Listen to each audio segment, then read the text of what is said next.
क्या आज उत्तम दिन है कि एक तो शनिवार और अभी अभी एक किसी भक्त का सवाल भी आया है कि हनुमान जी के कितने भाई थे। भगवान हनुमान जी के कितने भाई थे? अगर इसके ऊपर शास्त्र में देखे जाए तो हनुमान जी का भरा पूरा परिवार था।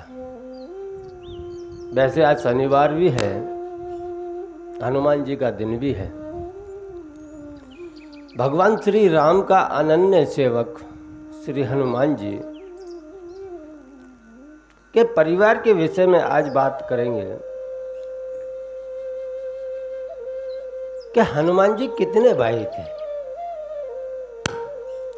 तो आप लोगों की जिज्ञासावत मैं बता देता हूं कि हनुमान जी के 5 भाई थे।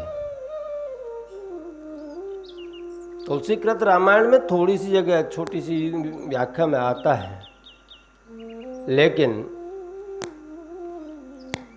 ब्रह्मांड पुराण के अंदर संपूर्ण वंशावली आई हुई है और 5 के 5 भाई शादीशुदा भी थे। भरा पूरा परिवार था हनुमान जी का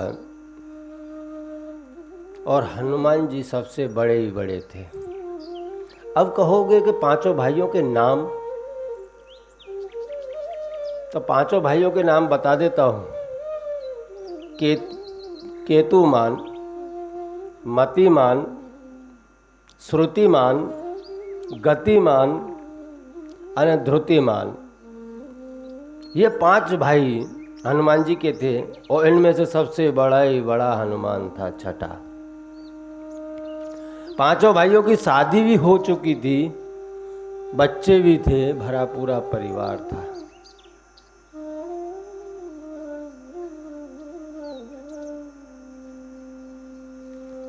केसरी नंदन के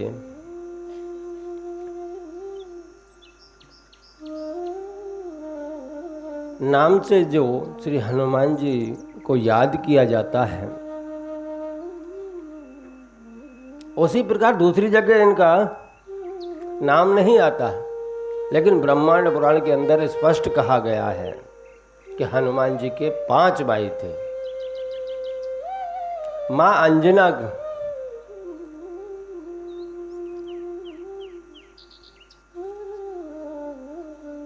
केसरी के यहाँ ब्याही गई। मां अंजना के पिता का नाम कुंजर था। अरे ये मत सोचना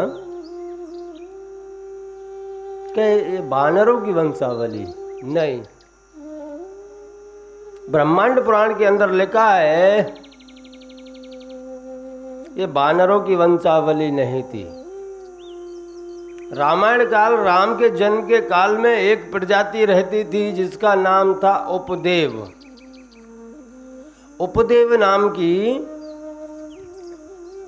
एक जाति इस पृथ्वी पर रहा करती थी और हनुमान जी उसी उपदेव जाति से आते हैं।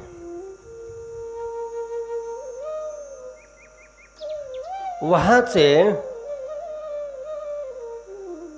हम देखने जाएं,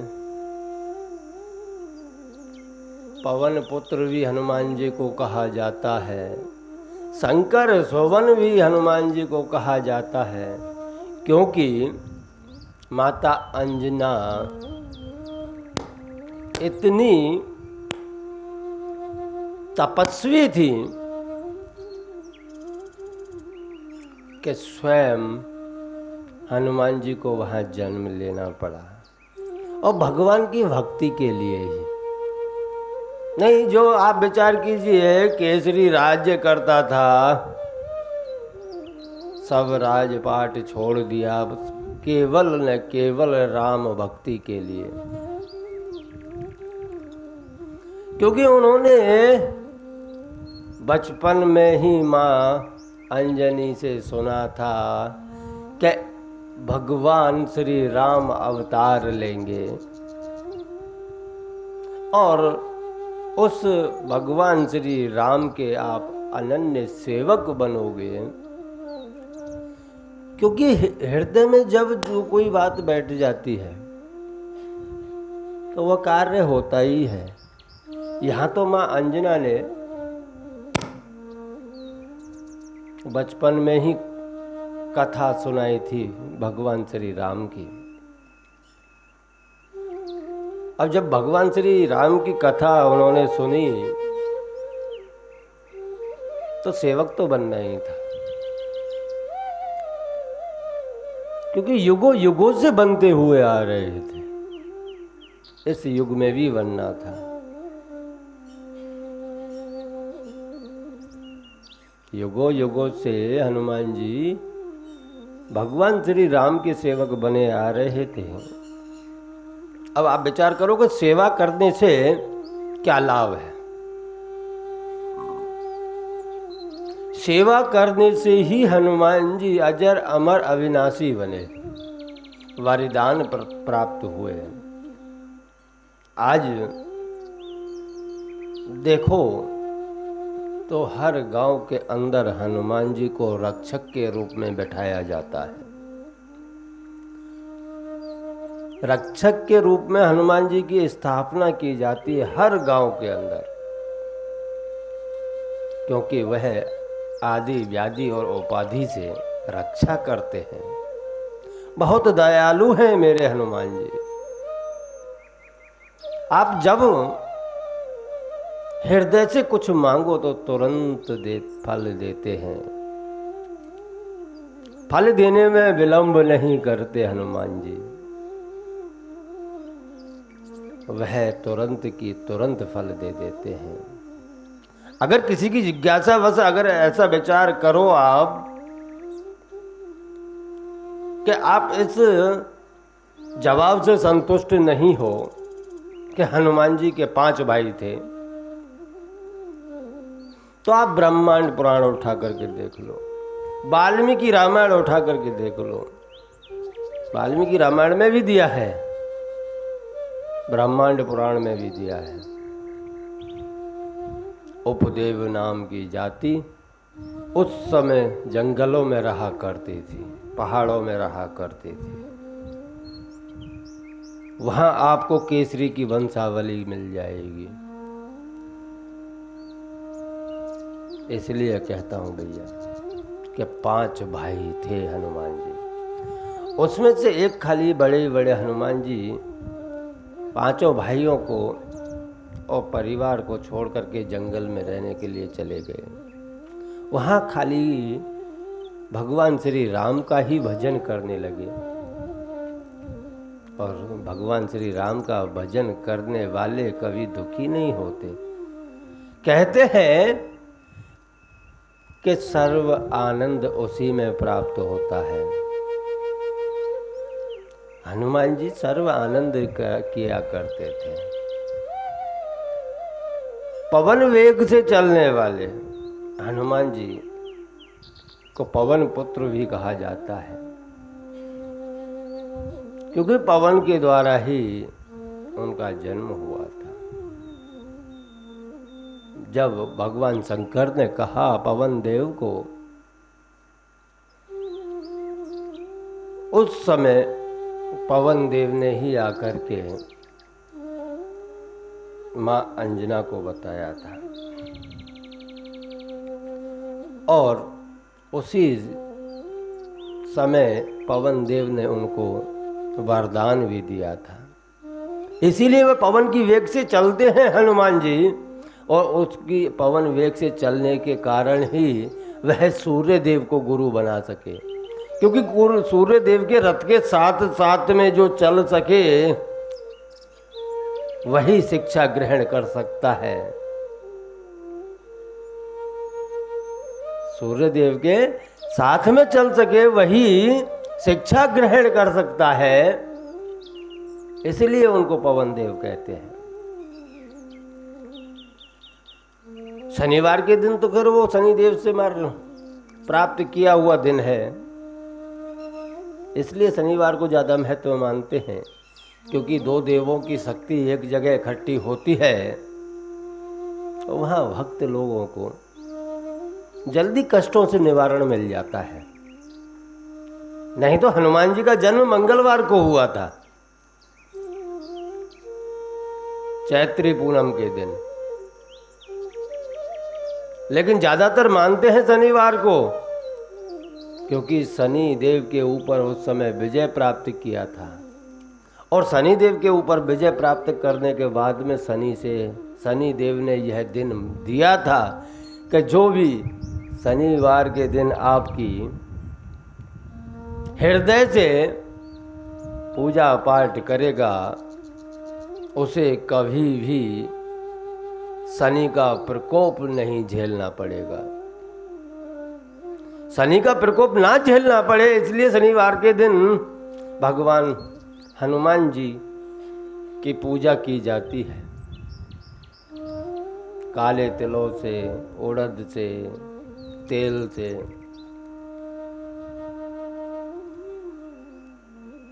इसीलिए हनुमान जी शनिवार के दिन प्रसिद्ध हुए,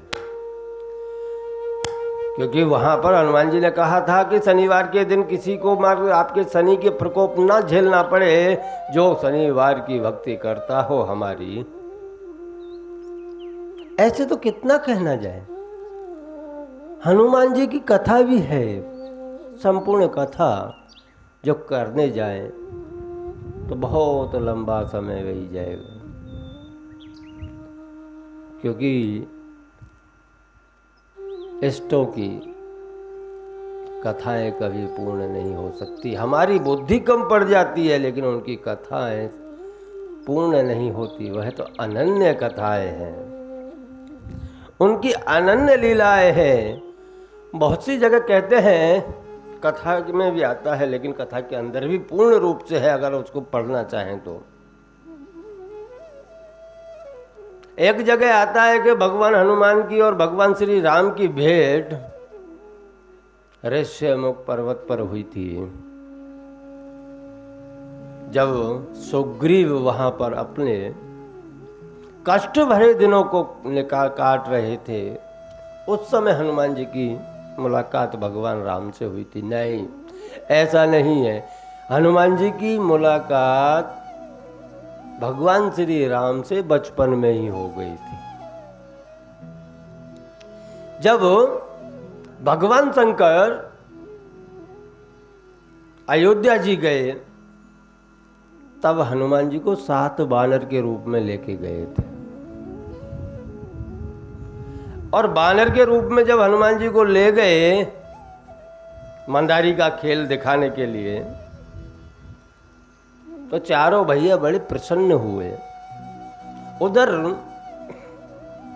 भगवान शंकर भी प्रसन्न हुए भगवान राम के दर्शन करके। बाल लीलाएं देख करके बहुत प्रसन्न हो रहे थे। जब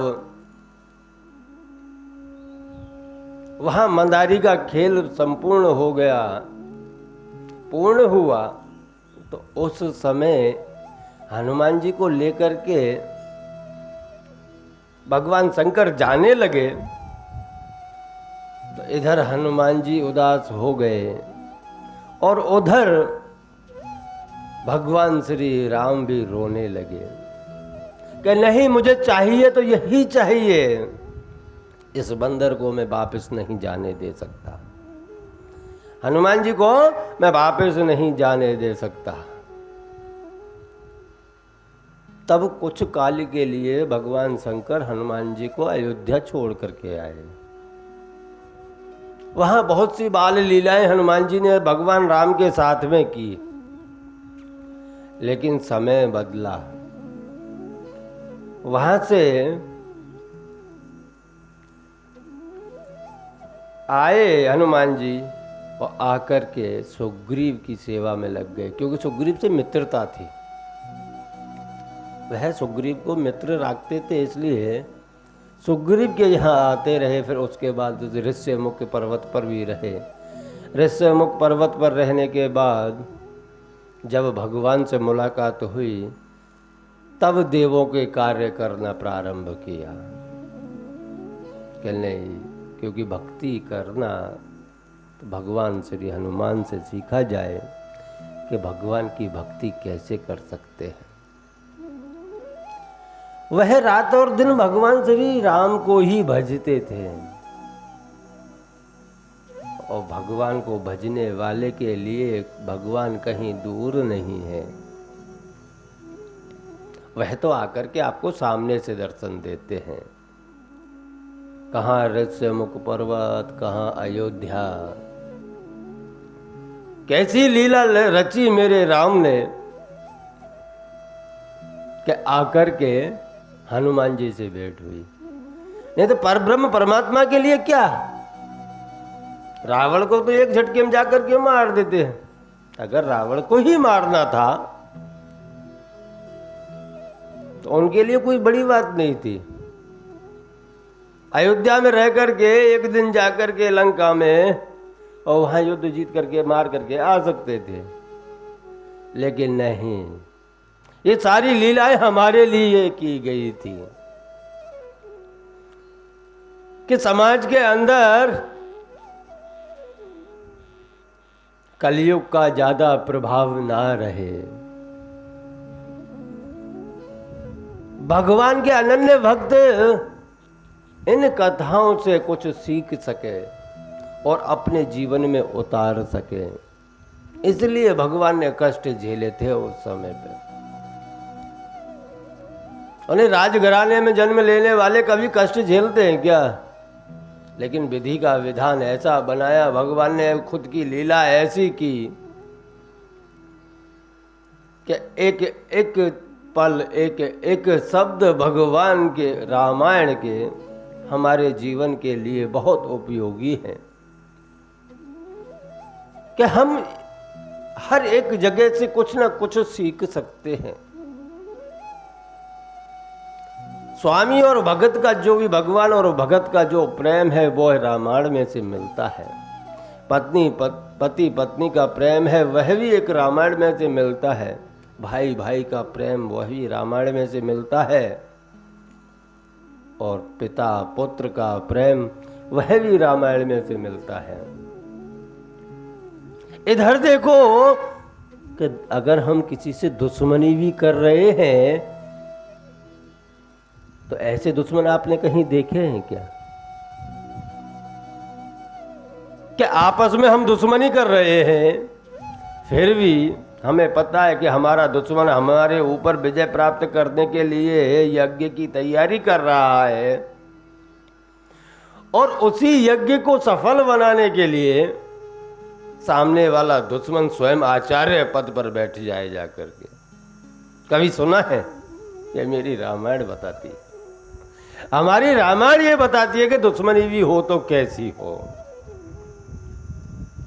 धर्म विरुद्ध दुश्मनी भी नहीं होनी चाहिए। और नहीं तो उस समय तो रावण मना भी कर सकता था ना कि भाई वो मेरे ऊपर विजय प्राप्त करने के लिए हमारा यज्ञ कर रहा है, मैं क्यों जाऊं? अगर वो मुझसे ही लड़ना चाहता है और मुझसे लड़ने के बाद में मुझसे ही हवन कराना चाहता है तो मैं क्यों करूं? पर नहीं, रावण ज्ञानी था, तीनों काल का उसको ज्ञान था। आचार्य पद पर बैठा हुआ, अगर वह आचार्य पद की गरिमा को ना संभाल सके, सामने वाला दुश्मन है तो भले हुआ भाई, होगा वही जो राम रच रखा कोकई बहुत बड़ा वही शाखा। कि यह तो विधि का विधान है जो लिखा हुआ है, पर मैं धर्म भ्रष्ट नहीं हो सकता, इसलिए मुझे आचार्य पद पर बुलाने के लिए आए हैं तो मैं जरूर हवन करूंगा। और आचार्य का एक कर्तव्य बनता है कि यजमान कैसा भी हो, कार्य उसका सफल होना ही चाहिए। ये हमारी रामायण सिखाती है। भक्ति करना भी हमारी राम कथा ही सिखाती है कि किस प्रकार भक्ति की जा सकती है। नहीं, हनुमान जी को तो बचपन से ही पता था राम आएंगे, मैं उनका सेवक बनूंगा। फिर भी उन्होंने बीच का समय अयोध्या में पहुंचने के बाद में बिछड़ जाना भक्त और भगवान के लिए कितना कष्ट सहन करना पड़ा होगा उस समय। अब आप विचार कीजिए कि इस शरीर के अंदर से आत्मा को अलग कर दिया जाए थोड़े समय के लिए, तो कितना कष्ट होता है। वह भी कोई जीवन है, लेकिन नहीं, समय समय का काम करता है। भगवान राम ने कहा कि अब हम बाद में मिलेंगे, आप जो भी कार्य है आप उनको पूरा कीजिए और मैं मेरे कार्य पूरा करता हूं। नहीं तो उस समय नहीं कहते थे भगवान मुलाकात हो गई, हम नहीं जाने वाले, हम तो आपके यहीं सेवा में लगे रहेंगे। पर जितनी सेवा अयोध्या में लिखी हुई थी हनुमान जी की, उतनी सेवा हनुमान जी ने अयोध्या में रह कर के की। बाकी की सेवा ऋष्यमुख पर्वत पर आने के बाद जब भगवान प्रभु श्री राम आ गए उस समय की, उस समय करने के बाद तो भगवान कभी उनसे अलग हुए ही नहीं। और वैसे देखा भी जाए तो भगवान कभी भगत से अलग होता भी नहीं है, क्योंकि परब्रह्म परमात्मा की जो भक्ति करता हो उसके हृदय के अंदर संपूर्ण भगवान बैठे हुए हो, तो वह हृदय में ही बैठे हैं ना। सामने बार समाज को दिखाने के लिए हम कुछ भी कर सकते हैं, लेकिन जो हृदय के अंदर जो माला चल रही है वह तो अनन्य है और वह तो चलती रहेगी। उससे तो क्या है, भगवान आप अयोध्या में रहो कि मेरे साथ में रहो, या मैं अयोध्या में रहूं या मैं ऋष्यमुख पर्वत पर रहूं, करनी तो मुझे भक्ति ही है। मैं तो आपका भजन वहां भी कर सकता हूं। भजन करने के लिए अयोध्या होना जरूरी नहीं है, हृदय के अंदर अयोध्या होना जरूरी है। अगर हृदय में अयोध्या है तो राम भी अयोध्या में ही है।